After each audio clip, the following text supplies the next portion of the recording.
Have you ever tried explaining to someone why you need so much time alone, and saw that look of incomprehension, as if you were making up excuses to escape the normal life everyone else leads without questioning? Have you received that pitying look when they say you should go out more, have more fun, relax more, as if the problem were that you don't know how to live, when in reality the problem is exactly the opposite? You live too intensely, you feel too deeply, and you need silence to process everything you absorb from the world. Have you ever felt like an alien trying to understand why people enjoy small talk in elevators? Why they can spend hours talking about things that don't matter? Why they seem satisfied with superficial interactions that are almost painful for you to sustain?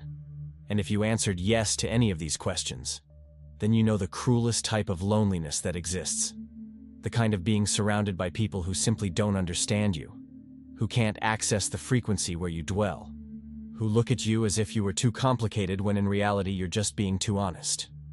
This is the reality of the conscious soul, of that type of person who woke up to layers of existence that most prefer to ignore, and who now pays the price for this lucidity with a peculiar form of exile, not geographic but existential, living among people but feeling profoundly alone, because no one seems interested in the same questions that consume them. No one seems capable of sustaining the type of conversation that feeds them. No one seems willing to go beyond the shiny surface and touch the real that pulses beneath all the social masks. When Jung spoke about individuation, he wasn't describing a self-help process to feel good about yourself. He was talking about a deep psychic journey where you separate yourself from the collective unconscious, where you stop being just another reflection of the values and beliefs that were imposed on you, and you begin to build your own identity, authentic, even if that means entering into conflict with everything and everyone around you. The conscious soul is one that's on this path, one that realized that living in an automated way, repeating patterns without questioning them, following pre-established social scripts, is a form of living death. And even knowing that spiritual lucidity will bring suffering, it prefers the pain of truth to the comfort of lies. And this is where the answer begins for why conscious souls see the world differently. Because when you go through this individuation process, when you separate yourself from the psychic herd, you literally develop a new form of perception. Your eyes begin to see what was previously invisible. Your ears begin to capture frequencies they didn't tune into before. But what exactly does it mean to be an awakened soul, a conscious soul? And why does this condition seem to be both a blessing and a curse at the same time? Why the more you see, the more you suffer? And why despite all the weight, there are those who wouldn't trade this consciousness for anything in this world? Because there's a fundamental difference between being alive and existing consciously, between breathing and really feeling each breath, between passing through life like an automaton and fully inhabiting each moment with all its complexity and contradiction. Awakening doesn't happen overnight. It's not like turning on a light in a dark room. It's more like a slow and sometimes violent process of deconstructing everything you believe to be true. And this process begins when you realize that what society calls normal is actually a sophisticated form of collective illness. Normosis, this term that describes the pathology of normality, is the state in which most people live. A state where you follow the rules not because they make sense, but because everyone follows them. Where you pursue goals not because they fulfill you, but because culture says you should pursue them. Where you repress your genuine emotions because they don't fit the socially acceptable profile. And the conscious soul is precisely the one that begins to question this sick normality, that realizes that working 60 hours a week to buy things you don't need isn't success, it's modern slavery. That posting a perfect life on social media while inside you're falling apart isn't happiness, it's performance. That accepting injustices because facing them would be too much work isn't being mature, it's being cowardly. But breaking with social normosis isn't celebrated. On the contrary, it's seen as inconvenient rebellion, as lack of adaptation, as something that needs to be corrected, medicated, silenced.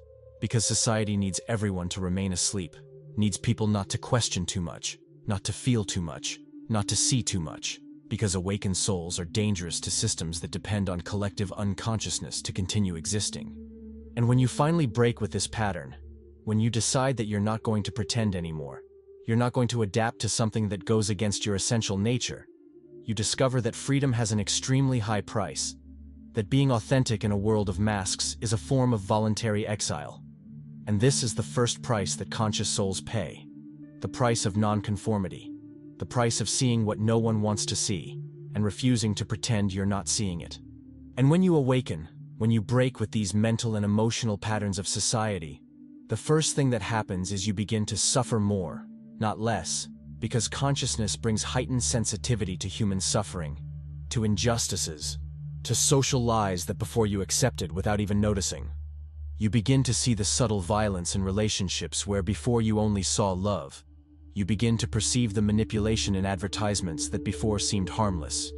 You begin to feel the falseness in polite conversations where no one says what they really think. And all of this hurts. It hurts a lot because you can no longer pretend you're not seeing it. Jung said that the more conscious you become, the more you become responsible, not just for your own shadows, but also for the shadows of the collective. And this is an immense weight, because it means you feel the world's pain in a way that others don't feel. You carry an existential anguish that isn't just yours, but of all humanity. And there's no way to explain this to someone who's still sleeping. There's no way to make them understand that seeing too much isn't a gift, it's a burden. That heightened sensitivity isn't weakness, it's increased perception of a reality that most prefer to ignore. Conscious souls are like people who took out their earplugs in a world where everyone agreed to pretend the deafening noise doesn't exist. And now they hear everything, feel everything, and are called too sensitive, too intense, too complicated, when in reality they're just being too honest with themselves and with reality. And this directly answers how they see the world differently. They don't have a different opinion about the same things everyone else sees. They literally see layers of reality that others can't access. Like someone who developed ultraviolet vision in a world where everyone only sees the visible spectrum. And there's a cruel irony in this, because the same society that teaches you to be sensitive, to care, to have empathy, is the society that punishes you when you really develop these qualities, when you really feel too much, when you really can't ignore the suffering around you. But perhaps the biggest shock of awakening is realizing that the world is made of masks, that almost no one is being authentic. That people live performing social roles, playing personas that don't correspond to who they really are inside.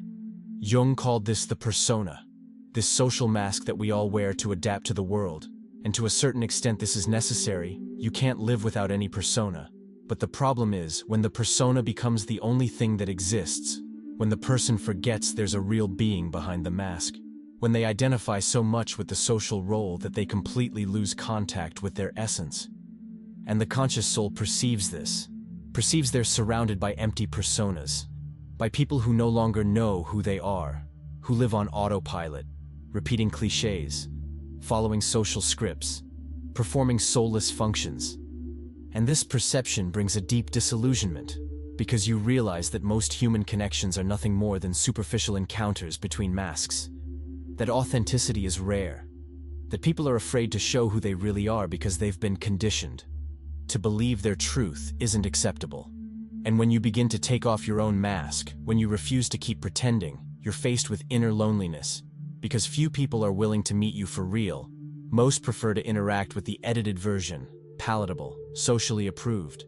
And when you no longer offer that version, many people simply walk away, because your authentic presence reminds them of how much they're betraying themselves. And perhaps this is the sharpest pain of awakening. Realizing that most human relationships are built on mutual falseness, on a tacit agreement that everyone will pretend they're fine, that everyone will keep their masks in place, that no one will talk about the existential void that everyone feels but no one dares to name. And this is another brutal price you pay, the price of deep loneliness, of being surrounded by people but completely alone, because you see through the masks and realize that almost no one is really present, almost no one is really alive. Almost no one is really being. And this awakening journey, this rupture with the world of masks, inevitably leads you to confront your own shadow. That part of you that you've always denied, repressed, hidden even from yourself. Jung said there's no light without shadow. That the more you seek to be only good, only correct, only acceptable, the more you push into the unconscious everything that doesn't fit this idealized image. And one day, when you least expect it, the shadow comes back, projected onto others, manifested in behaviors you can't control, emerging in disturbing dreams that wake you in the middle of the night. The conscious soul can't avoid this encounter with the shadow. In fact, It's precisely the search for consciousness that makes this encounter inevitable. Because when you shine light on yourself, when you decide to face the truth about who you are, you also need to face everything you'd rather not be. And this isn't pretty. It's not inspiring. It doesn't make for a motivational Instagram photo. It's dirty. It's painful.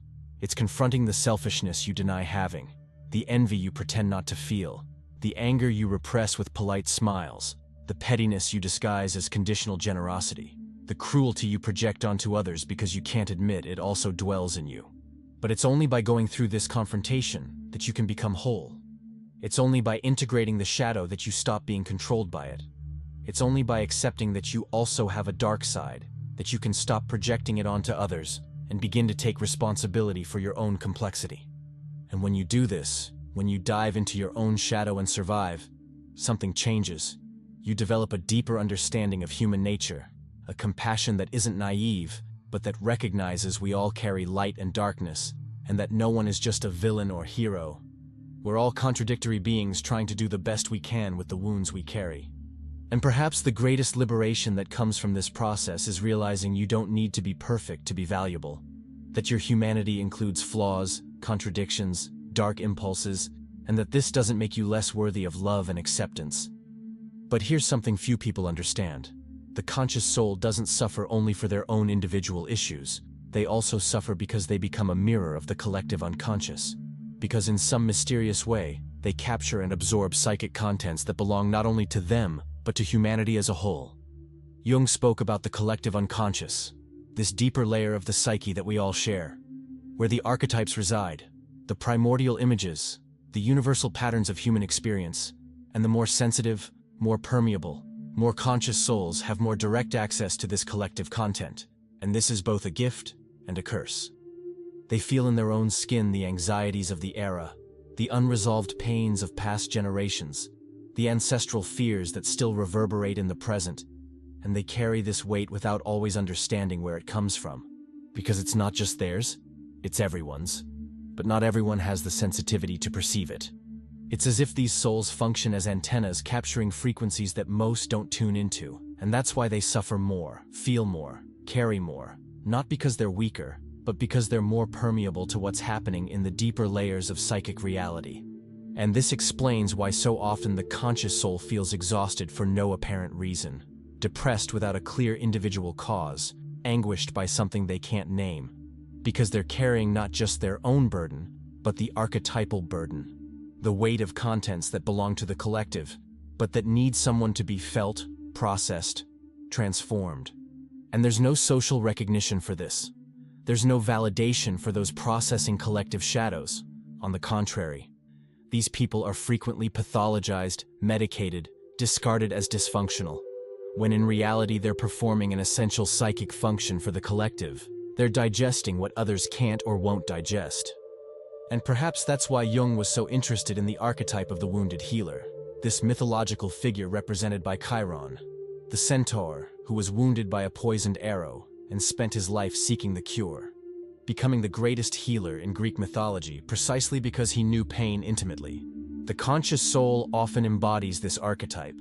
They're the one who was deeply wounded, who knows suffering in a visceral way, and it's precisely because of this that they can help others. Because their wound didn't weaken them, it made them more empathetic, deeper, more capable of understanding others' pain without judgment.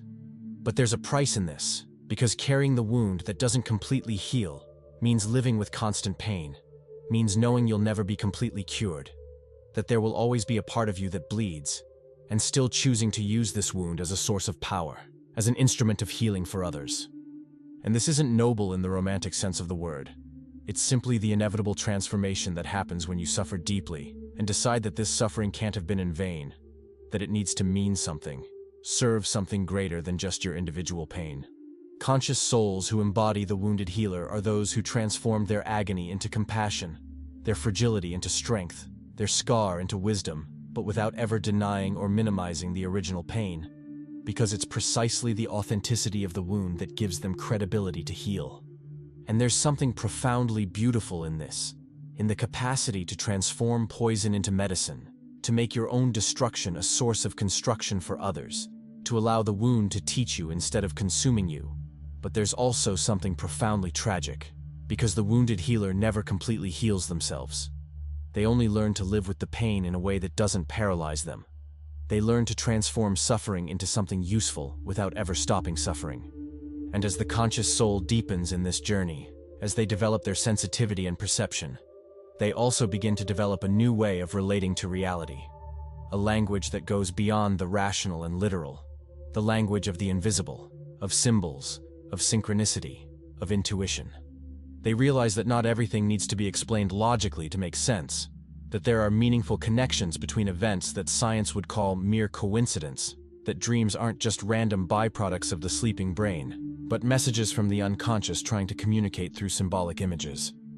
Jung dedicated much of his life to studying these phenomena, showing that the psyche has its own logic, its own way of expressing itself, and that paying attention to this symbolic language is fundamental for those seeking true self-knowledge. The conscious soul learns to read the signs, learns to trust intuition even when it contradicts logic, learns to value dreams as windows into what's happening in the depths of the psyche, and this makes them capable of navigating life in a different way, less based on rational control and more open to mystery, to the unpredictable, to what can't be completely understood but can be felt and honored. And the more they develop this capacity, the stranger they become in the eyes of others. Because in a world that idolizes rationality and distrusts everything that can't be measured and quantified, someone who talks about synchronicities, about symbols, about intuition, is easily dismissed as too mystical, too irrational, disconnected from reality, when in fact this person is connected to layers of reality that others simply ignore. And here's another reason why conscious souls see the world differently. They literally develop a new perceptive language, a way of reading reality that goes beyond the literal and measurable. And this places them in a parallel universe to people who only trust what they can touch and measure. And there's deep loneliness in this too, in inhabiting a symbolic universe that very few people can access or understand, in seeing meaning where others see only chance, in perceiving connections that no one else perceives. And it's precisely this difference, this expanded capacity to see and feel, that puts the conscious soul in a difficult position. Because living with integrity in a world that idolizes superficiality is a form of silent rebellion. It's refusing every day to make a pact with collective lies. It's choosing truth even when it's inconvenient, even when it isolates you, even when it would be much easier to simply pretend you don't perceive what you perceive. The conscious soul can't follow the crowd when the crowd is walking toward the abyss, can't applaud what's false just because everyone's applauding, can't buy the official narrative when it clearly contradicts the reality they're observing.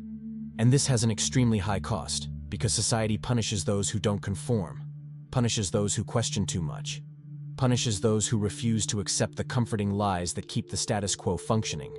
So the conscious soul pays the price for their integrity, with loneliness, with incomprehension, with the label of being difficult, of being intense, of being problematic, when in reality, they're just being honest, just refusing to betray themselves in the name of social acceptance. And perhaps this is the most radical rebellion that exists. Not the loud and flashy rebellion, but the silent rebellion of living according to your inner truth, even when the whole world is telling you you're wrong, even when it would be infinitely more comfortable to give up and go back to sleep.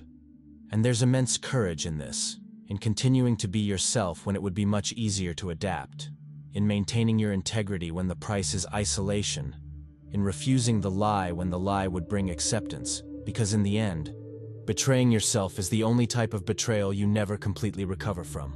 But this choice for integrity, this refusal to make a pact with lies, inevitably leads the conscious soul to a territory that scares many people, the territory of spiritual loneliness, that place where you're surrounded by people but feel profoundly alone because no one seems to truly understand you. No one seems to be interested in the same questions that move you. No one seems capable of sustaining the depth of conversations you need to have. And it's important to differentiate loneliness from solitude, because they're completely different things. Loneliness is the painful feeling of being disconnected, of not belonging, of not being seen, while solitude is the capacity to be with yourself fully, to find richness and completeness in your own company, to use time alone to dive even deeper into self-knowledge. The conscious soul often transits between these two states. They suffer loneliness when they realize that very few people can meet them at the level of depth where they dwell. but they also cultivate solitude as a sacred space of reconnection with themselves, of necessary silence to hear their own inner voice without the interference of the world's noise. And this isolation isn't pathological. It's not a sign that something's wrong. Quite the contrary. It's part of the Jungian individuation process, because you can only individuate, only become who you really are, when you separate yourself sufficiently from the crowd to hear your own voice. When you create enough distance from the collective unconscious to discover what's genuinely yours and what's just social introjection. And perhaps one of the greatest ironies of the spiritual journey is that you need to distance yourself from people to get closer to yourself. You need to cross through loneliness to find your true nature. You need to endure isolation to discover that you are sufficient company for yourself. But society doesn't like this. Society doesn't like those who see too much, because the conscious person exposes collective lies just by existing. They become a threat to the collective unconscious because their lucid presence functions as an uncomfortable mirror that reflects back to sleeping people how much they're betraying themselves. And the natural reaction of the collective faced with this threat is hostility. It's trying to silence, discredit, pathologize, exclude the one who's seeing what shouldn't be seen. Jung spoke about the scapegoat mechanism, about how groups need to elect someone to carry the shadows they don't want to recognize in themselves. And often the conscious soul becomes this scapegoat. They're accused of being negative because they can't fake toxic positivity, of being problematic because they question what should be accepted without discussion, of being arrogant because they refuse to lower their standard of truth to fit in. And throughout history we see this pattern repeating: the heretics, the mystics, the visionaries, all those who saw beyond the permitted were persecuted, ridiculed, condemned, because they represented a threat to established power, to the order that depends on the unconsciousness of the masses to maintain itself. And this still happens today, in more subtle ways perhaps, but equally effective. You're medicated to fit in, therapized to adapt, diagnosed because your sensitivity is inconvenient, labeled because your lucidity is disturbing, and in the end you're pushed back into the herd, or else you remain on the margins, solitary but with integrity, seeing without being seen, understanding without being understood. And this is perhaps the highest price of all, the systematic hostility of the world against those who see too much. The way society punishes, isolates, and marginalizes precisely those who could elevate it, because consciousness is dangerous to systems that depend on unconsciousness. And there's systemic cruelty in this, in the way society systematically destroys those who could elevate it, in the way it silences the voices that could awaken it, in the way it punishes lucidity and rewards conformity. And this marginalization, this isolation, this constant incomprehension end up leading the conscious soul through what mystics call the dark night of the soul. That period of deep crisis where everything loses meaning, where even the spiritual quest itself seems useless, where you question whether it's worth continuing to live when living hurts so much. I'm not talking about passing sadness.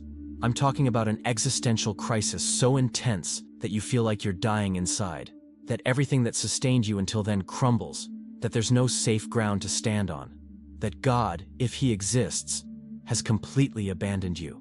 And this phase is part of the inner alchemical process that Jung studied extensively. It's the nigredo, the blackening, the putrefaction necessary for something new to be born. It's the death-rebirth process, where you need to allow parts of you to die so that other parts can emerge. And to go deeper into this, check the first pinned comment. But one thing you need to know is that there's no way to skip this phase. You need to go through it. You need to endure the darkness without trying to flee it prematurely. You need to trust that on the other side there's something, even when you can't see absolutely anything beyond your own agony. Conscious souls often go through multiple dark nights throughout life, because each layer of awakening requires a corresponding death. Each expansion of consciousness demands the sacrifice of some comforting illusion. And this process is never comfortable, never linear. It's always chaotic, painful, disorienting. But it's through it that the soul is forged. It's through the fire of suffering that it transforms into something stronger, more real, more true. And perhaps the most important thing you need to understand about the dark night of the soul is that it's not optional. It's not a detour from the spiritual path. It is the path. It's the portal through which you need to pass to access deeper layers of yourself, and resisting it, trying to avoid it, only prolongs the suffering and postpones the transformation that's trying to happen through you. And when you emerge from these crises, when you integrate the shadows you confronted, when you survive the symbolic death and are reborn transformed, something extraordinary happens. You develop empathy that isn't sentimental or superficial, but deeply real. You understand evil without becoming cynical. You see human darkness without losing faith in the possibility of light. Because you've been to hell, you've visited your own inner abysses. You've confronted in yourself all the horrors you judge in others, and this gives you a completely different perspective on human nature. You stop dividing the world between good and bad, between angels and demons. You realize that we're all a complex mixture of contradictory impulses, that no one is just one thing, that even people who do terrible things are, in some twisted and distorted way, trying to deal with their own unhealed wounds. And this doesn't mean justifying evil, doesn't mean accepting the unacceptable. It only means understanding that human evil is rarely pure. It's almost always a distorted response to prior suffering, a desperate attempt to deal with pains that were never welcomed. And when you understand this, when you really internalize this truth, you stop judging so easily. You develop compassion that includes even those who hurt you, because you know that hurt people hurt people. You know that no one hurts others because they're okay with themselves. You know that hate is always the child of fear and unprocessed pain. And this understanding doesn't make you passive in the face of injustice, doesn't transform you into someone who accepts everything. It simply allows you to respond to evil with firmness, but without hatred, with boundaries but without revenge, with clarity but without cruelty. Because you understand that responding to darkness with more darkness only perpetuates the cycle. And it's precisely this expanded understanding, this capacity to see human complexity without getting lost in it, that allows the conscious soul to live with meaning in a world that often seems absurd. Because they understand that their suffering, their sensitivity, their capacity to see aren't random, aren't punishment. They're part of something greater. They're their contribution to the expansion of collective consciousness. Jung spoke about the responsibility of conscious souls, about how they have the function of raising humanity's level of consciousness, not through preaching or proselytizing, but simply by living more consciously, processing their own shadows instead of projecting them, confronting their own lies instead of perpetuating them, choosing authenticity instead of performance. And it may seem like this doesn't change anything. It may seem like your inner work is insignificant compared to the world's gigantic problems, but that's not how it works. Because when you become more conscious, when you clean your own unconscious contents, you stop contributing to collective unconsciousness. You stop feeding sick systems with your blind participation. You become a small point of light in an ocean of darkness, and this light, however small, makes a difference. Not because you're going to save the world, but because you're sowing the future. You're planting seeds of consciousness that might only germinate generations later. You're leaving a legacy that isn't measured in material achievements, but in authentic internal transformation. And perhaps this is the only real way to change the world, not through grand external revolutions, but through the silent internal transformation of individuals who decide to stop perpetuating the sick patterns they inherited, who decide to break the transgenerational chains of unconsciousness, who decide to be the point where the cycle stops.